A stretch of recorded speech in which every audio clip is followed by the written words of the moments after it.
Yo, what's up, guys? Imagine this. You're trapped in a frozen hellhole, surrounded by 1,000 enemy soldiers. Temperatures dropping to minus 40 degrees, and you're literally eating rats and boiling leather belts just to survive. Sounds like a nightmare, right?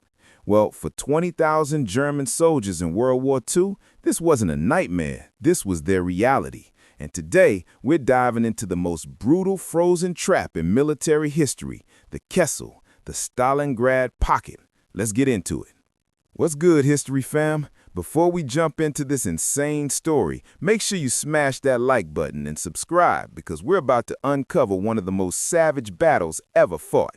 We're talking about Operation Ring, the final act of the Battle of Stalingrad, where the hunters became the hunted and Mother Nature became the ultimate weapon.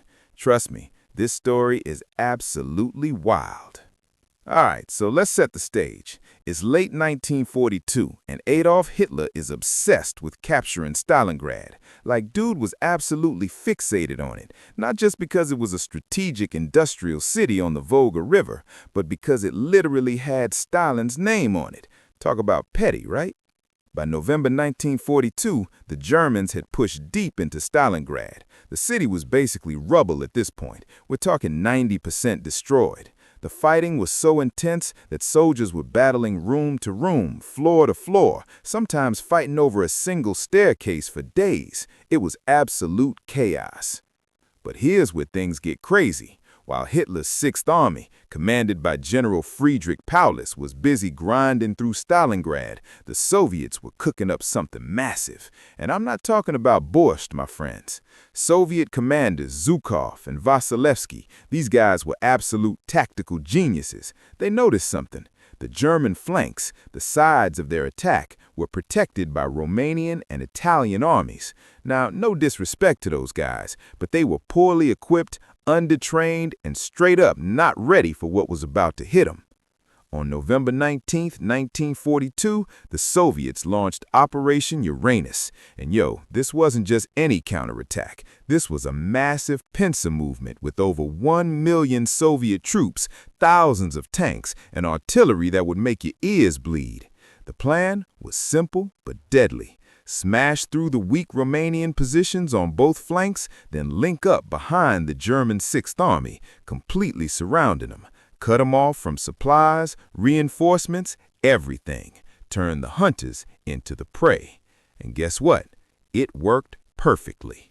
Within just 4 days, by November 23rd, the Soviet pincers had closed. The German Sixth Army, all 290,000 soldiers, were now trapped in a pocket around Stalingrad.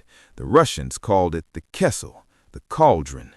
And brother, that name was about to become painfully accurate. Hitler's response? Stand and fight. No retreat. He ordered Paulus to form a hedgehog defense and promised that Hermann Goering's Luftwaffe would supply them by air. Spoiler alert, that was a massive lie. The Luftwaffe needed to deliver 500 tons of supplies per day. They barely managed 100 tons on their best days. The Germans were doomed from day one. Now, if being surrounded by the Soviet army wasn't bad enough, Mother Nature decided to join the fight, and she did not come to play. December 1942 rolled around, and temperatures absolutely plummeted. We're talking minus 25, minus 30, sometimes dropping to minus 40 degrees Fahrenheit. That's the kind of cold where your spit freezes before it hits the ground, where metal sticks to your skin, where frostbite can set in within minutes. The German soldiers, they were completely unprepared. See, Hitler had expected to win the war before winter even started, so most of these guys didn't even have proper winter gear. They were running around in regular uniforms, thin coats, and standard-issue boots that were basically useless in the snow. Frostbite became as deadly as Soviet bullets. Soldiers lost fingers, toes, entire limbs to the cold. They tried burning furniture, books, anything they could find just to stay warm. But when you're starving and freezing, there's only so much a fire can do. Speaking of starving, the food situation was catastrophic. By late December, rations had been cut to a few ounces of bread per day. Guys were literally eating their horses. Then they ate rats. Then they were boiling leather belts and boots to make soup. and I'm using that word very loosely here. As the calendar flipped to January 1943, the Soviets decided it was time to end this. They launched Operation Ring, the final destruction of the German Sixth Army.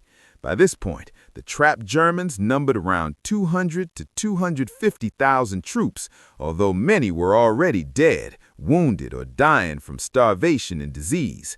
The Soviets, they had built up over 500,000 troops around the pocket, with thousands of tanks, artillery pieces, and aircraft. The odds were absolutely stacked against the Germans. We're talking 2 to 1, sometimes 3 to 1 in manpower, and way more in terms of equipment and firepower. On January 10, 1943, the Soviets offered Paulus a chance to surrender with honor. His men would be treated well, they'd get medical care, food, basically a way out of this frozen nightmare. Hitler's response when Paulus asked for permission to surrender?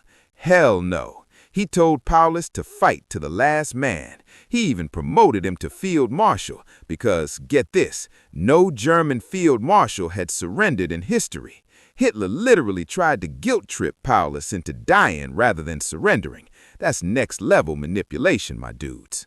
So Operation Ring kicked off, and it was brutal. The Soviets systematically crushed the pocket, splitting it into smaller and smaller sections. German defensive positions that had held for months crumbled in days. By late January, the pocket had been split in two. In the southern pocket, conditions were beyond description. We're talking thousands of wounded soldiers with no medical supplies, no anesthesia, amputations being performed with hacksaws, guys dying by the hundreds every single day from wounds, disease, starvation, and exposure. The German soldiers knew they were finished. Some fought on because they were terrified of Soviet captivity, and honestly, they had reason to be scared. Soviet POW camps were no joke. Others fought because they literally had no choice. Military police were executing anyone who tried to surrender. But on January 31, 1943, something historic happened. Friedrich Paulus, freshly promoted field marshal, sitting in a basement department store in Stalingrad, surrounded by the bodies of his dying army, finally surrendered. The northern pocket held out for 2 more days before they too threw in the towel on February 2nd.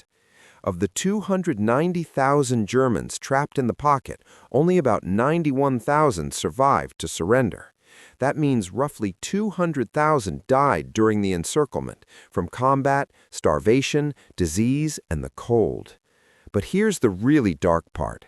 Of those 91,000 who surrendered, only about 5,000 to 6,000 ever made it back to Germany. Most died in Soviet POW camps from disease, malnutrition, and brutal conditions.